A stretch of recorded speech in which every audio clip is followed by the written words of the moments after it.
My parents forced me to let them organize my entire wedding, then during rehearsal dinner, began insulting the one thing I picked myself. I told them their comments were hurting me, so my dad laughed in my face and said, "You're too sensitive." That's when I saw their true colors. This was 4 months ago. Yesterday, my mother left 27 voicemails begging to meet and apologize. As a kid, my parents made it clear to me that every single thing I did needed to be approved by them first, no exceptions. The best example I can give is when I was 6 years old, trying to choose between a blue school bag with stars and a pink one with flowers. My hand hovered over the blue one because I liked the stars. I liked how it made me feel, like maybe I could be a star someday. But then my mom sighed loudly. She frowned at me, telling me to pick up the pink one because I was a girl. I wanted to protest, but my dad crouched down and gave me the low, serious voice he always used when I was misbehaving. He told me that when I made choices without their approval, it showed disrespect. That if I kept doing it, they'd have to stop being my mom and dad and would leave me. I remember my stomach twisting. I shook my head really fast and said I didn't want that, so I grabbed the pink backpack even though I didn't want it. On the way home, they kept praising me for listening to them. Fast forward to me as an adult. I work as an event planner. I organize huge weddings, corporate parties, you name it. I am really good at it. But when it came to planning my own wedding, I completely fell apart. At first, James, my fiancé, and I were excited. We toured this gorgeous venue with these cathedral ceilings and big windows that let in the sunlight. It was perfect. I loved it instantly. But the second my mom walked in, she wrinkled her nose and said it was too showy. I felt this automatic panic rise in my chest. Without even thinking, I told James maybe we should look at other places. He looked confused, but he rolled with it. From there, it just spiraled. Every detail, every tiny thing, I gave up to keep my parents happy. I picked the dress my mom liked instead of the one I had dreamed of. I changed the menu 3 times because my dad kept deciding he did not like certain dishes. We even moved the wedding date because apparently spring weddings were unlucky according to my mom. James tried to bring it up a few times. He asked if I was really okay with all these changes. I smiled and said I was happy to compromise. I convinced myself it was fine, but it wasn't fine. By the time the rehearsal dinner came, I was a shell of myself. I had lost weight and was barely sleeping, but I still thought if I just made my parents dinner, it would all be worth it. The restaurant we chose was my parents' favorite. The menu was their favorite. I even got my dad's college buddy to give a toast. I thought they'd love it. But instead, my mom pulled me aside halfway through and told me the centerpieces looked cheap. I didn't know what to say,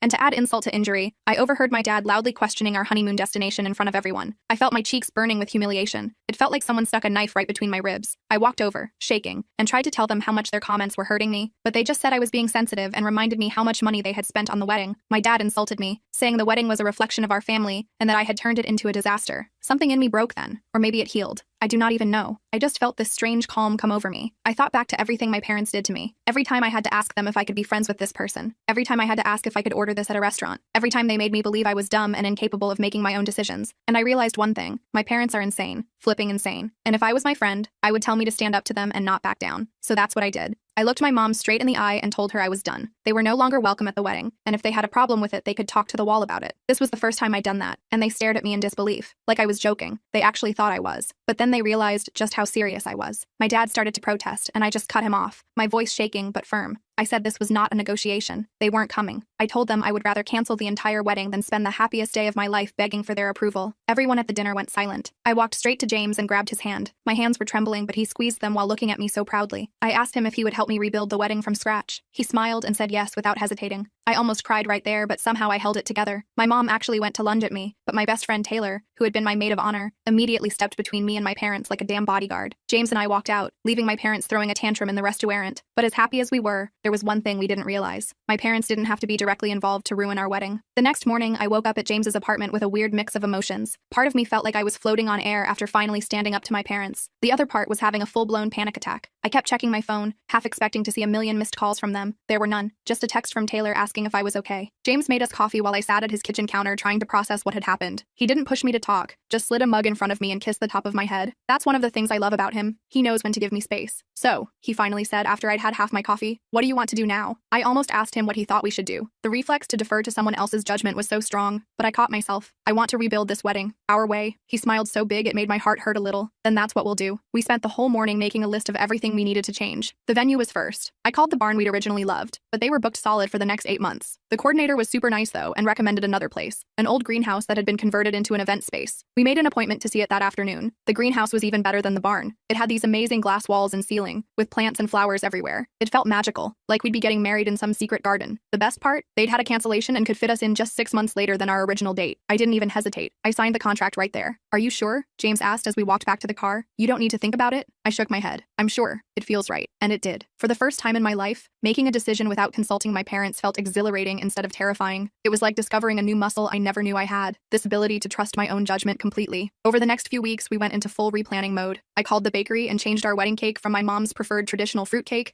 who even likes fruitcake, to a 3-tier chocolate cake with raspberry filling that James and I both loved. I canceled the stuffy string quartet my dad had insisted on and booked a jazz band that a colleague had recommended. I even called the florist and completely redesigned the arrangements, replacing my mom's chosen white roses with wildflowers in blues and purples that reminded me of the meadow where James had first told me he loved me. Each change felt like removing a brick from the wall I'd built around myself. With every decision I made on my own, I felt more like me, the real me, not the version my parents had created. But the biggest change was my dress. The one my mom had picked was this massive princess ball gown with so many crystals I could barely move in it. It wasn't me at all. So I made an emergency appointment at a small boutique Taylor recommended. "You don't have to do this if you're not ready," Taylor said as we pulled up to the shop. "We can wait." I shook my head. No more waiting, no more letting other people decide what I want. The consultant at the boutique was amazing. She listened to what I actually wanted. Something simple, elegant, with clean lines. The third dress I tried on was perfect. It was a sleek sheath dress with a low back and the tiniest bit of lace at the edges. When I looked in the mirror, I didn't see my mom's daughter or my dad's little girl. I saw me, Emma, a woman about to marry the love of her life. I bought it on the spot. The consultant was shocked they wouldn't need to make any alterations. It fit like it was made for me. Maybe it was. "Your parents are going to flip when they see you in this," Taylor said as we left the shop. I stopped walking. "They're not going to see me in it." I meant what I said. "They're not coming to the wedding." Taylor looked skeptical. "Emma, I know you're mad, but they're your parents. You'll regret it if they're not there." I shook my head. "You don't understand. This isn't about one fight. It's about my entire life. I can't keep living for their approval." She didn't push it, but I could tell she thought I'd change my mind. Everyone did. James's parents called that night, concerned about the family rift. They suggested we all sit down together and work things out. James's mom kept saying things like, "Blood is thicker than water," and "You only get one set of parents." I thanked them for their concern but stood my ground. Even my boss got involved. My parents had apparently called her, claiming I was having some kind of breakdown. She pulled me into her office the next day, looking worried. "Emma, is everything okay? Your parents seemed very concerned about you." I explained the situation as calmly as I could. She nodded along, then leaned forward with this super serious expression. "Listen, I had controlling parents too. Not as bad as yours, but bad enough. Standing up to them was the hardest thing I ever did, but it was also the best thing. So whatever you need, time off, support, someone to run interference, I'm here." I nearly cried right there in her office. Having someone actually validate my feelings instead of telling me to make peace with my parents was, well, it was new. 5 days after the rehearsal dinner disaster, my phone rang with my mom's number. I'd been expecting it. I took a deep breath and answered. "Emma, this has gone on long enough," she said without even saying hello. "Your father and I are willing to forgive your outburst if you apologize and come to dinner tonight." I almost laughed. "I'm not apologizing, Mom. I meant what I said. Don't be ridiculous. Of course we're coming to your wedding. We're your parents." "No, you're not coming. I've already told the venue security to not let you in." There was a long pause. "You wouldn't dare." "I already did." She switched tactics. "What about the money we contributed? We paid for half of everything." "I'll pay you back," I said, even though I had no idea how I'd manage it. James and I had decent jobs, but coming up with that kind of cash on short notice would be tough. "This isn't about the money," she snapped. "This is about respect. After everything we've done for you,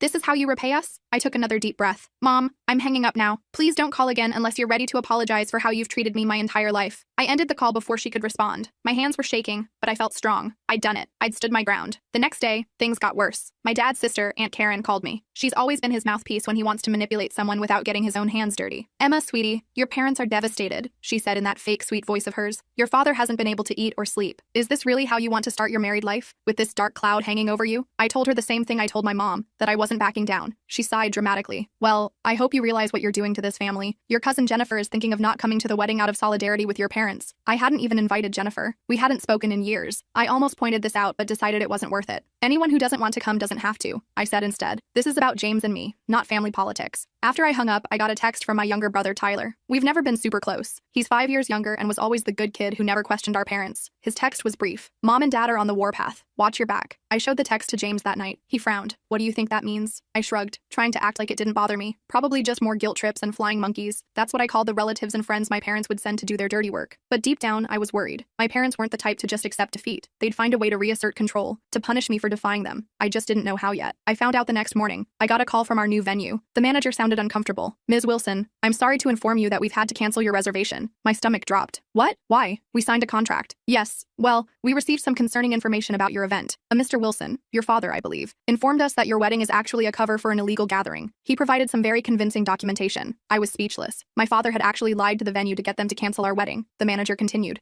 sounding genuinely apologetic. "We've refunded your deposit in full. I'm sorry for any inconvenience." I hung up and immediately called my dad. He answered on the first ring, like he'd been waiting for my call. "How could you?" I demanded, not bothering with pleasantries. You lied to the venue? He had the audacity to sound calm. I don't know what you're talking about, Emma. The greenhouse venue. They just called and canceled our reservation because you told them our wedding was some kind of illegal event. Well, if you had consulted with us before making such an important decision, this wouldn't have happened. The greenhouse was a poor choice anyway. Too humid for older guests. I was shaking with rage. You had no right to do that. I had every right. I'm your father. Now, if you're ready to be reasonable, your mother and I have some availability this weekend to discuss proper wedding venues. I hung up on him. Then I threw my phone across the room. It hit the wall and the screen cracked. Perfect. Just perfect. James found me sitting on the floor, surrounded by wedding planning notebooks and my broken phone. I told him what happened. He sat down next to me and put his arm around my shoulders. We'll find another venue, he said. Or we can postpone. Or hell, we can go to the courthouse tomorrow if you want. I don't care where or when we get married, Emma. I just want to marry you. I leaned into him, grateful for his steadiness. I want a real wedding. Our wedding. Not at a courthouse. Not with my parents controlling everything. Ours. He nodded. Then that's what we'll do. We spent the rest of the day calling every venue in a 50-mile radius. Most were booked solid for the next 8 to 12 months. Wedding season was in full swing. A few had openings, but not until the following year. I was starting to lose hope when Taylor called. My cousin Morgan owns a small art gallery downtown, she said. It's not traditional, but it's beautiful. Lots of open space, great lighting, and she owes me a favor. Want me to ask if you can use it? I almost cried with relief. Yes, please. That would be amazing. The gallery was perfect. It had high ceilings, white walls covered in local artwork, and these gorgeous hardwood floors. Taylor's cousin Morgan was incredibly kind. She offered to let us use the space for free as a wedding gift. Just promise to take lots of pictures, she said. The publicity will be great for the gallery. I hugged her so hard I probably bruised her ribs. We set the date for 6 months out, 4 months later than our original wedding date. It wasn't ideal, but it was doable. We'd have to scramble to notify guests of the change, but most of them were already aware of the drama with my parents and were supportive. With the venue secured, I felt like I could breathe again. James and I spent the evening updating our wedding website with the new information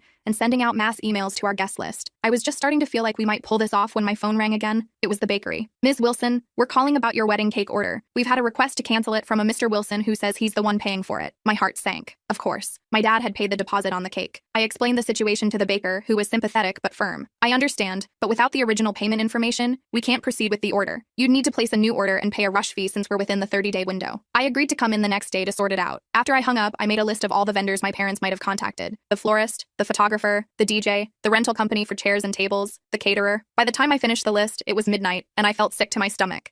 James found me at the kitchen table staring at my list. We'll fix this, he promised, one vendor at a time. The next 2 months were a blur of damage control. My parents had indeed contacted nearly every vendor, either canceling outright or making changes to our orders. The florist had been told to deliver the arrangements to my parents' house instead of the venue. The photographer had been told the wedding was postponed indefinitely. The DJ had been given a completely different playlist full of songs I hated. Each time I had to explain the situation, provide new payment information, and sometimes pay additional fees for last-minute changes. Our wedding budget was stretching thinner by the day. I dipped into my savings, maxed out a credit card, and even considered selling my car. James contributed everything he could, but he was still paying off student loans. Through it all, the calls and texts from my parents' allies continued. Aunts, uncles, family friends, all telling me I was making a terrible mistake, that I was breaking my parents' hearts, that I would regret this forever. I stopped answering calls from numbers I didn't recognize. I blocked relatives on social media. I felt like I was under siege. 3 months before the wedding, I got a call from James's mom. She sounded upset. Emma, did you know your parents are telling people the wedding is canceled? They called us this morning to say you and James had broken up. I nearly dropped the phone. What? That's insane. We're fine. The wedding is still on. That's what I thought. Your mother sounded so convincing, though. She said James had cheated on you and you were too embarrassed to tell anyone. My blood ran cold. They were trying to sabotage not just my wedding, but my relationship. I thanked James's mom for letting me know and immediately called James, who was at work. My parents are telling people we broke up, I said as soon as he answered. They told your parents you cheated on me. There was a long pause. That explains the weird text I got from my brother asking if I was okay. Emma, this is getting out of hand. I know. I'm so sorry. This is all my fault. Hey, stop that. None of this is your fault. Your parents are the ones behaving like lunatics. He was right, but I still felt responsible. If I hadn't stood up to them, none of this would be happening. But then again, if I hadn't stood up to them, I'd be walking down the aisle in a dress I hated, in a venue I didn't choose, marrying James with my parents' conditional approval hanging over my head. That night, James and I sat down and made a plan. We created a new email address that only our closest friends and family had access to. We used it to send out the real details of our wedding. We contacted each guest personally to confirm they had the correct information. We even created a password for vendors to use. Anyone making changes to our orders would need to provide it. It was exhausting, but it was working. Slowly, we reclaimed control of our wedding. The gallery was confirmed. The new cake was ordered. The florist had the right delivery address. The photographer was back on board. We even found a new caterer who could work with our reduced budget. 2 months before the wedding, I was starting to feel cautiously optimistic. Maybe we'd actually pull this off. Maybe my parents had finally given up. I should have known better. I was at work, finalizing details for another client's event, when my boss called me into her office. She looked uncomfortable. Emma, I just got a very disturbing call from your father. He claims you've been using company resources for your personal wedding planning. He mentioned something about misappropriation of funds and threatened to contact our board of directors. I felt like I'd been punched in the gut. That's completely false. I've never used company money money for my wedding. I've barely even used the office printer for personal stuff. My boss held up a hand. I know. Your work has always been impeccable. I'm not accusing you of anything. I just wanted you to know what's happening. I nodded, fighting back tears. Thank you for telling me. Take the rest of the day off, she said gently, and maybe the rest of the week. Consider it an early wedding gift. I thanked her and left, but I didn't go home. I drove straight to my parents' house. I needed to confront them face to face. This had gone beyond wedding sabotage. They were now threatening my career, my livelihood, my professional reputation that I had worked so hard to build over the years. My mom answered the door, looking surprised to see me. Emma, I knew you'd come to your senses eventually. I pushed past her into the house. Where's Dad? I need to talk to both of you. My dad emerged from his study, a smug look on his face. Ready to apologize? Apologize? Are you kidding me? You called my boss and accused me of embezzlement. You could have gotten me fired. He shrugged. I was simply expressing my concerns as a parent. No, you were trying to ruin my life because I wouldn't let you control my wedding. What is wrong with you? Both of you? This isn't normal parent behavior. My mom crossed her arms. We've only ever wanted what's best for you, Emma. Everything we've done has been out of love. I laughed, a harsh sound that surprised even me. Love? This isn't love. This is control. This is abuse. They both looked shocked at the word. My dad's face turned red. How dare you? After everything we've done for you. Yes, let's talk about what you've done for me. You've made me doubt every decision I've ever made. You've made me afraid to have my own opinions. You've threatened to abandon me if I didn't do exactly what you wanted. And now you're actively trying to destroy my wedding and my career because I finally stood up for myself. My mom started crying, those fake tears she always used to manipulate me. You're breaking my heart, Emma. I don't even recognize you anymore. Good, I said firmly, because the Emma you recognize was just a puppet you created. I'm done letting you pull my strings. I turned to leave, but my dad grabbed my arm. If you walk out that door, don't bother coming back. Ever. I looked down at his hand on my arm, then back up at his face. Let go of me. He tightened his grip. Not until you show some respect. Let go. Office me. I enunciated each word clearly. When he didn't release me, I used my free hand to pry his fingers off my arm. I'm not a child anymore. You can't threaten me. You can't control me. And you can't stop me from marrying James and living my life on my terms. I walked out, slamming the door behind me. My whole body was shaking, but I felt stronger than I ever had before. In the car, I called James and told him what happened. Are you okay? He asked, his voice full of concern. Do you want me to come get you? No, I'm okay. Actually, I'm better than okay. I think I finally said everything I needed to say to them. I'm proud of you, Em. So damn proud. I drove home feeling lighter somehow, despite everything that had happened. I'd finally named the problem out loud. Abuse. That's what it was. Not strict parenting, not overprotectiveness. Abuse. Emotional and psychological abuse that had shaped my entire life. The next few weeks passed in a blur of final wedding preparations. I kept expecting more sabotage from my parents, but nothing happened. No more canceled vendors. No more calls to my workplace. No more relatives showing up to guilt me. It was almost more unnerving than the act of sabotage had been. 3 weeks before the wedding, I got a letter in the mail. No return address, but I recognized my mother's handwriting. Inside was a check for the exact amount they had contributed to the original wedding, along with a short note. We release you from any obligation to us. Do not contact us again. I stared at the check for a long time. It was both a peace offering and a final severing of ties. They were giving me what I wanted, financial independence from them, but at the cost of our relationship. It should have hurt more than it did. Instead, I felt relieved. I deposited the check and used it to pay off the credit card I'd maxed out fixing their sabotage. It felt right somehow, using their money to undo their damage. The day before our wedding, James and I did a final walkthrough of the gallery with Taylor and Morgan. The space looked amazing. Local artists had donated additional pieces specifically for our event. Friends had helped us set up simple but elegant decorations. Twinkle lights, gauzy fabric draped from the ceiling, potted plants instead of expensive cut flowers. It wasn't the wedding I had originally envisioned. It was better. It was ours. Every detail reflected our tastes, our preferences, our love story. No parental approval required. That night, at our new rehearsal dinner, a casual pizza party at our apartment with a wedding party, Taylor pulled me aside. Your parents called me, she said quietly. They wanted to know if I could help them get into the wedding. They said they've changed their minds and want to be there. I felt a momentary pang of something, not quite regret, not quite longing, just acknowledgement of what might have been in a different world with different parents. What did you tell them? I asked, twisting my engagement ring nervously around my finger. I told them it wasn't my decision to make. It's your wedding, Emma. Your choice. I nodded, thinking it over. They're not coming. Not after everything they've done. Maybe someday we can rebuild some kind of relationship, but not tomorrow. Tomorrow is for James and me. Taylor hugged me tight. That's my girl. The morning of my wedding dawned bright and clear. I woke up feeling strangely calm. No last-minute panic. No second thoughts. Just certainty that I was exactly where I needed to be, doing exactly what I wanted to do. James had stayed at his best friend's place the night before, following the tradition of not seeing each other before the ceremony. Taylor came over early to help me get ready. As she did my hair, I caught her watching me in the mirror. What? I asked. Nothing. You just look different, happier, more you. I smiled. I feel more me. We were just finishing up when there was a knock at the door. Taylor went to answer it while I put the finishing touches on my makeup. I heard voices in the hallway. Then Taylor came back looking worried. Emma, your parents are here. My heart dropped to my stomach. I sat frozen at my vanity, mascara wand still in my hand. What do they want? I asked, my voice barely above a whisper. They said they want to talk to you. Just talk, Taylor replied, looking as uncomfortable as I felt. I told them you're getting ready and it's not a good time, but they're insisting. I put down the mascara and took a deep breath. Part of me wanted to tell Taylor to send them away. After everything they'd done, they had no right to show up on my wedding day. But another part of me was curious. What could they possibly have to say now? I'll talk to them, I decided, but not alone. Stay with me? Taylor nodded and squeezed my shoulder. Of course. Want me to bring them in here? No, I said firmly. The living room. I don't want them in my personal space. I checked my reflection one last time. My hair was done, my makeup nearly complete. I was wearing a silk robe over my underwear, my dress hanging nearby. I wasn't fully ready, but I looked put together enough to face them. I walked into my living room with Taylor right behind me. My parents were standing awkwardly by the couch, looking out of place. My mom was holding a small gift bag. My dad had his hands in his pockets, looking around my apartment like he was inspecting it for flaws. Emma, my mom said, stepping forward. You look beautiful. I crossed my arms. What are you doing here? My dad cleared his throat. We wanted to see you before the wedding. To apologize. I raised an eyebrow, not buying it for a second. Apologize for what specifically? For controlling my entire life? For trying to ruin my wedding? For calling my boss and accusing me of embezzlement? My mom flinched. We went too far. We see that now. We just wanted your wedding to be perfect, my dad added. We got carried away. I almost laughed. Carried away? You tried to destroy my relationship and my career because I wouldn't let you control my wedding. That's not getting carried away. That's being abusive. They exchanged a look, and I could tell they weren't expecting me to be so direct. My mom held out the gift bag. We brought you something. A peace offering. I didn't take it. I don't want gifts. I want you to respect my boundaries. Please, she insisted. It's important. Reluctantly, I took the bag. Inside was a small blue backpack keychain with stars on it. I stared at it, confused. It's to replace the one you wanted as a child, my mom explained, her voice soft. The blue one with stars that we made you give up for the pink one with flowers. I felt a lump form in my throat. They remembered that, after all these years? We've been doing a lot of thinking, my dad said, and talking to a therapist. He said the word like it tasted strange in his mouth. We realize now that we've been too controlling. We were so afraid of you making mistakes that we never let you make choices. I turned the keychain over in my hand, not sure what to feel. Part of me was touched that they remembered something that had meant so much to me as a child. Another part was suspicious of this sudden change of heart. Why now? I asked. After everything you've done to sabotage my wedding, why show up today with apologies and gifts? My mom looked down. We got a call from Aunt Linda yesterday. She said she wasn't coming to the wedding because we weren't welcome. She told us we were fools for treating you this way, that we were going to lose you forever if we didn't change. Aunt Linda was my mom's older sister. She'd always been the black sheep of the family, the one who lived life on her own terms. I'd always liked her but rarely saw her because my parents disapproved of her lifestyle choices, which basically meant she was divorced and had traveled the world instead of settling down in our small town. Aunt Linda said that? I asked, surprised. My dad nodded. She said some other things too, things we needed to hear. We don't expect you to forgive us right away, my mom added, or to let us come to the wedding. We just wanted you to know that we're trying to understand, and we're sorry. I stood there, clutching the little blue backpack keychain, feeling torn. On one hand, this seemed like the apology I'd been waiting for my entire life. On the other hand, it was awfully convenient timing. I appreciate the gesture, I said finally, but I need time. You can't undo decades of control with one apology and a keychain. They nodded, looking disappointed but not surprised. We understand, my dad said. We'll go. We just wanted to wish you happiness today. They turned to leave, and I felt a strange mix of relief and sadness watching them go. At the door, my mom paused and looked back. Your dress, she said, nodding toward where it hung in the hallway. It's perfect. Much better than the one I picked. It was such a small thing, but it hit me hard. An acknowledgement that my choice was valid, better even than hers. I felt tears prick at my eyes. Thank you, I managed to say. After they left, I sat on the couch, still holding the keychain. Taylor sat next to me, silent for a moment. You okay? She finally asked. I nodded slowly. Yeah,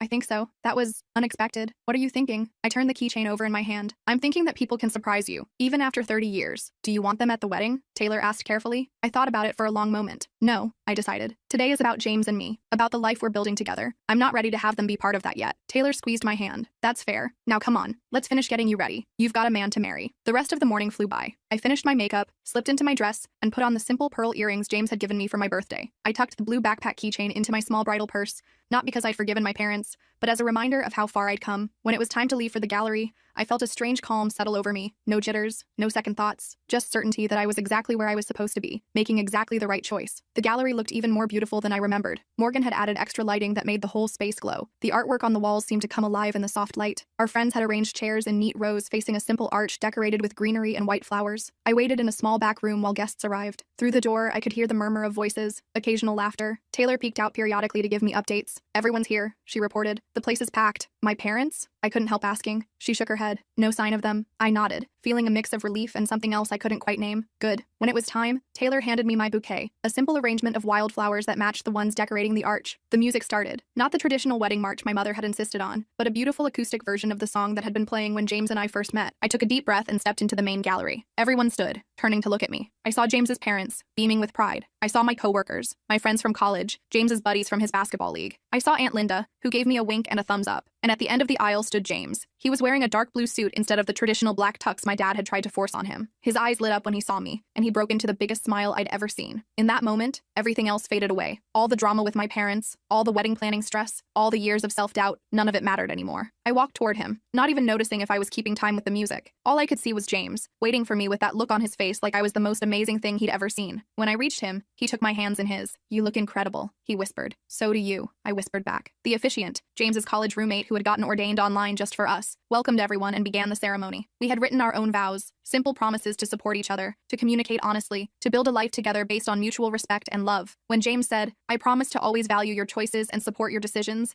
even when they're different from what I would choose," I nearly lost it. He squeezed my hands, and I knew he was thinking about everything we'd been through to get here. After we exchanged rings and were pronounced husband and wife, James pulled me into a kiss that made our guests cheer and whistle. I laughed against his lips, feeling lighter than I had in years. The reception was perfect in its imperfection. The DJ played the wrong song for our first dance, but we rolled with it. The cake leaned slightly to one side, but it tasted amazing. One of James's nephews spilled punch on the gift table, but everyone just laughed and helped clean it up. Through it all, I kept waiting for something to go wrong. Really wrong. For my parents to show up and make a scene. For another vendor to cancel at the last minute. For some disaster to strike that would ruin everything. But nothing did. The night unfolded exactly as it should. With dancing and toasts and so much laughter, my cheeks hurt from smiling. As I looked around at our friends and family celebrating with us, I realized something important. This was what a wedding should be. Not a perfect production designed to impress others, but a joyful celebration of love surrounded by people who genuinely cared about us. Around midnight, as the party was winding down, Taylor pulled me aside. "Someone left this for you," she said, handing me an envelope. I opened it to find a card with a simple message. "We're proud of you. Love, Mom and Dad." Inside was a check for a ridiculous amount of money, enough to pay for our honeymoon and then some. I showed it to James. "What do you think?" He studied the card. "It's your call, Em. What do you want to do?" I thought about it for a moment. I think